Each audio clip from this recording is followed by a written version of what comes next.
Greetings.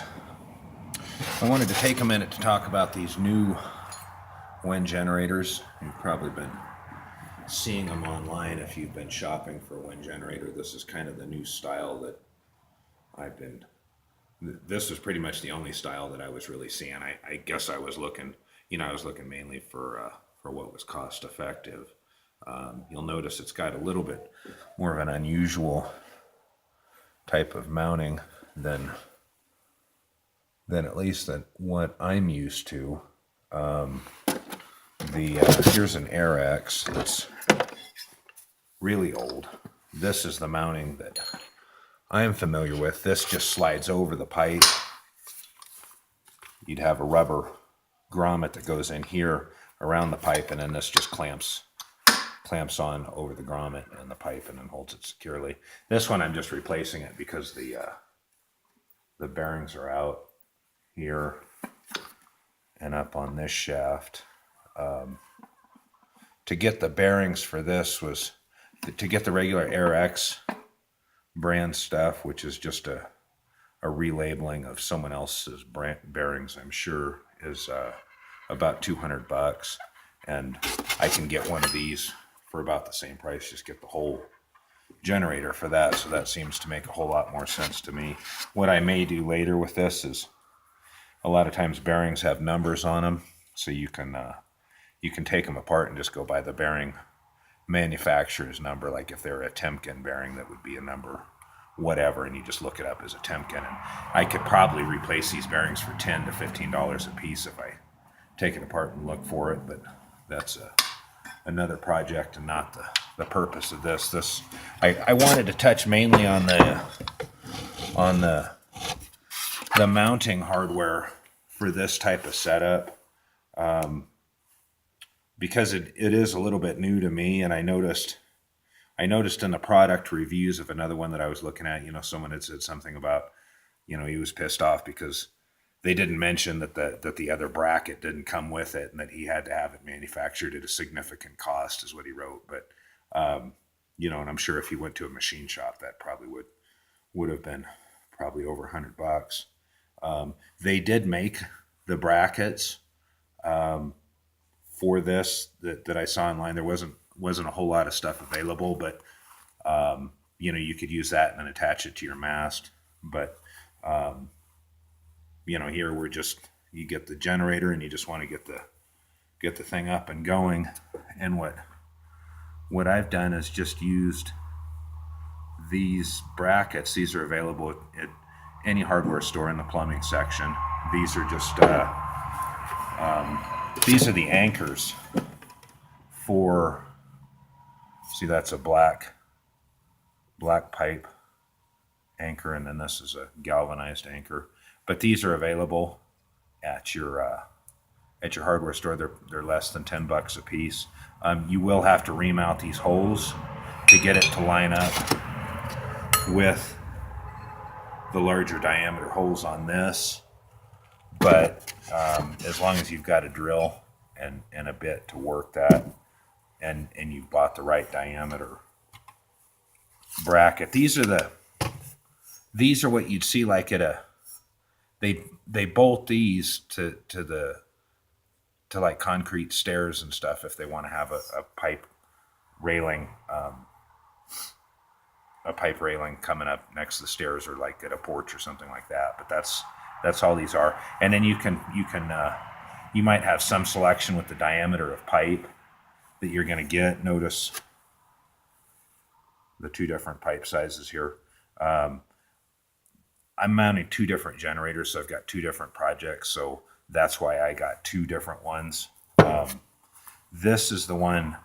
This one I like the best because it measured out almost perfectly with it. This black one did.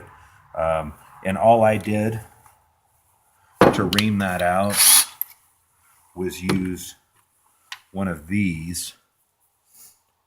This is a, see, maybe that's too close. This is you can get these at Harbor Freight, and I think these are pretty cheap. I think they're less than $10 a piece, and they've got a couple different sizes of them. And that's an option. So $10, and this I've used it quite a bit, and it seems to last quite a bit. Another option would just be to just get regular drill bit, you know. And this one is these are already drilled for this size bolt. This is a 3/8 bolt. This isn't the bolt that came with it. I went with a smaller bolt that's a grade 5. See the 3 hash marks there? You add 2 to that, and that gives you your grade.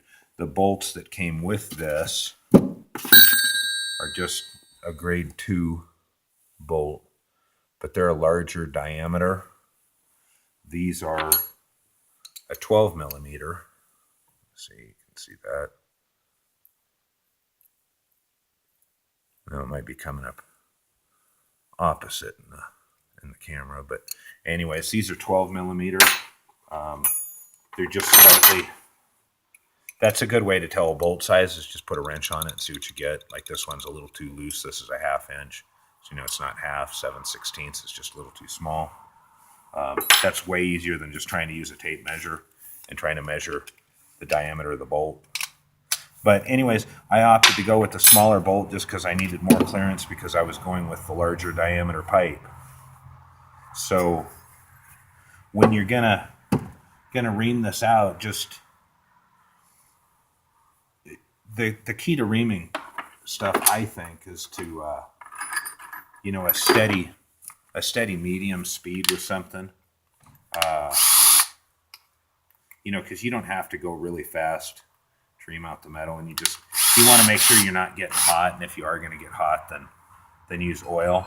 But you know, obviously you're going to hold this in a vise, you're not going to hold it in your hand. The other thing that I would do, that I did, is I would put Loctite on your pipe threads going in here, because you're not going to have to service this at all. You are going to want to put some type of thread retainer on your bolts that are going through here into your mass, because you don't want to just truss that with a lock washer, because if something did come loose, it's going to be way up in the air, and you may not notice it from 30 feet up. But these, you're going to want to have to be able to service them in case you have to take the wind generator down. So I would use just regular silicone, just put that on your threads, and that's just, a real light duty thread locker. It'll just keep them. If they do get loose, then hopefully you would see them rattling, and then the silicone is going to keep it from the bolt coming all the way off. And I would use, that's the other interesting thing about this. Let's see if you can see it here. I'll prop it on the drill. I'll do a separate video on the wiring for this, because this is a little bit funky. That is probably going to lead to some confusion.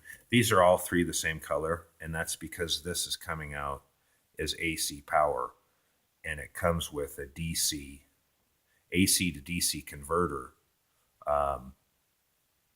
that's going to convert the AC to DC, and then it's also going to regulate the charge of your batteries.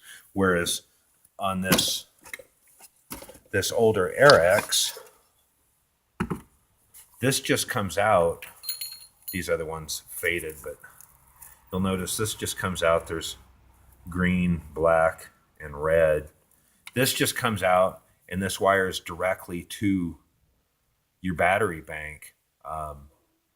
On the plus side, that's a lot easier because the wiring's not very complex. And in this case, this generator is a 12 volt, so it just goes right down. You wire it right up to your batteries. The downside of that is that when you're running DC power, you're going to have to use heavier cable the whole distance. And when you start talking about, 40 feet, 50 feet, maybe even 100 feet or something of real heavy gauge cable, then you're getting into some pretty serious money. Whereas on the AC, you could run a fairly small gauge wire. In fact, what I would do is use, I'm going to do 2 different installations, and I'll probably do 2 different videos on that, but I would probably use a heavier type extension cord. This is just some heavy cord that I already had. This is 10 gauge. In fact, this would even work with a DC setup for a short distance. But if you just get, when you're going to do the electrical part, if you just get extension cord, because it's already shielded, it's already protected, and it should be good for sunlight, you can connect that to this and run that down to your regulator, your converter charger regulator at the batteries. And I would definitely, with the pipe setup that we've got, you can get different. I've got a mast that I've already set up, and that's why I wanted to go with this diameter, because this diameter fits nicely right inside the mast that I already have. And that's I'll do a video on that, but that's up on the roof of this building, which is at the front of the building. It's about it's over 18 feet tall, and then an 8-foot tall mast. So yeah, I mean it's fairly high up. But the other one that I'm going to do is just going to be a mast coming off the ground, and that's the one that we're going to use this one here for. And what I'll do with this is get. I'm in Montana, so there's a lot of drill stem pipe available. In fact, you can find it on Craigslist, and I think it's probably less than $10 or less than $2 per foot. It might be up a little bit more, but even at $2, I mean, you're only talking a 50-foot piece. I think they come in 20 to 30-foot lengths or something like that. So you're not talking a whole lot of money. But with the pipe setup, all you have to do is select you won't have a whole lot of selection with the size of pipe, because there's only so big that they can go when they're talking a 4-inch flange. But try to get as close to the pipe diameter as you can, and then just use adapters to go from this, because you're just talking regular plumbing pipe. You can either adapt it or reduce it. I would hope we wouldn't be reducing it smaller than this. This is pretty small pipe. But on the I think on the drill stem pipe, when they're advertising it, they're usually going by outside diameter, and then this, of course, is inside diameter. So this is 1-inch pipe with an outside diameter of something like almost 1.5 inches. Probably not quite that, but you can use whatever adapter that you need to use to get that set up. In fact, this one I'll probably ream it out the additional amount for the factory size bolts that go on here. And then the other, I'll probably cover it more on